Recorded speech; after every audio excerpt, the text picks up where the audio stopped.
Ito po yung binibentang isang hektarya dito na may talon. Mga family Rivera dito mag-umpisa sa may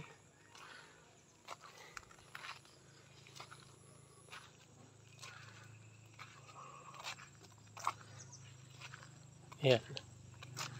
Dito na mag-umpisa sa may Malinis. Ito yung pinaka-boundary.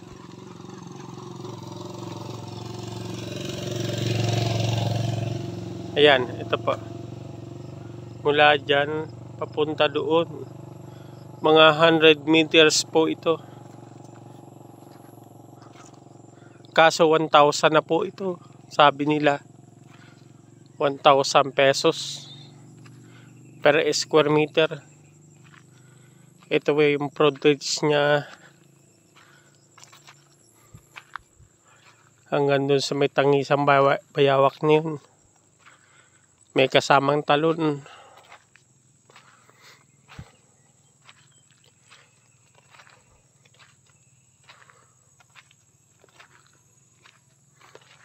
Updated ang tax nito sa munisipyo. Ayan po palatandaan. Yan. 1 hectare. 1,000 pesos per square meter.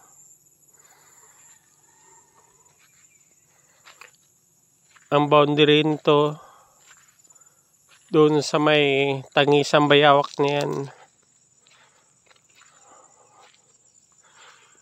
May poste ng kuryente. Pwede kayong magpakabit ng transformer para may sarili kayong transformer sa 1 hectare. May sariling talon. Nasakop itong lupa na to.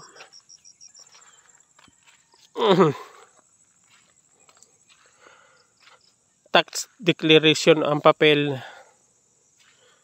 Pero 1,000 pesos per square meter. Tabing-tabing BGMP.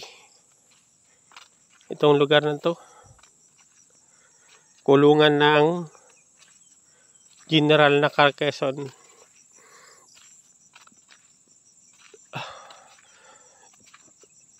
Ito nabili na. Ayan. Nabili na po yan. Dine-develop na.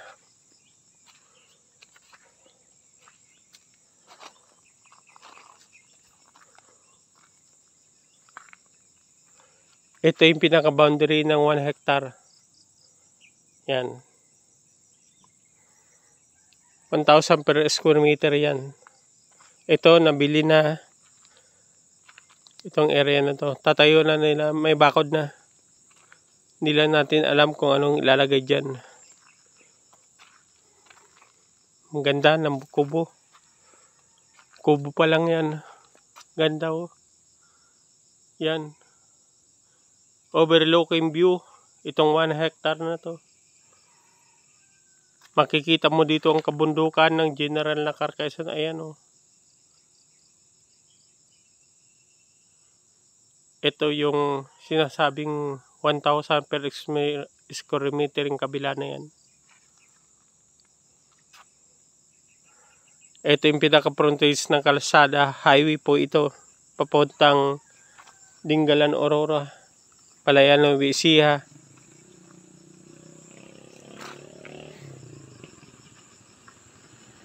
Napakaganda po ito sa mga investor na gusto. May plano kayo sa tabi ng BGMP. Ito po, bilhin nyo na po ito. 1 hectare, may sariling talon sa baba.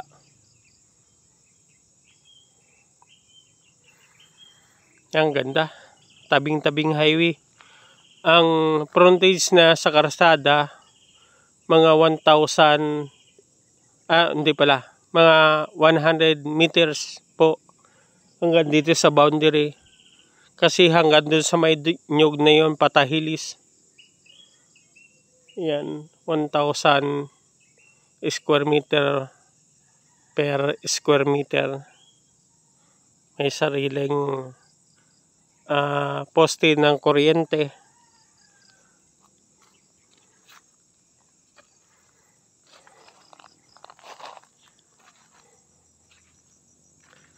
Yan po. Yan, maraming salamat po. Ako po si Super Yayo TV na nagpapasalamat sa lahat ng nanonood ng aking channel.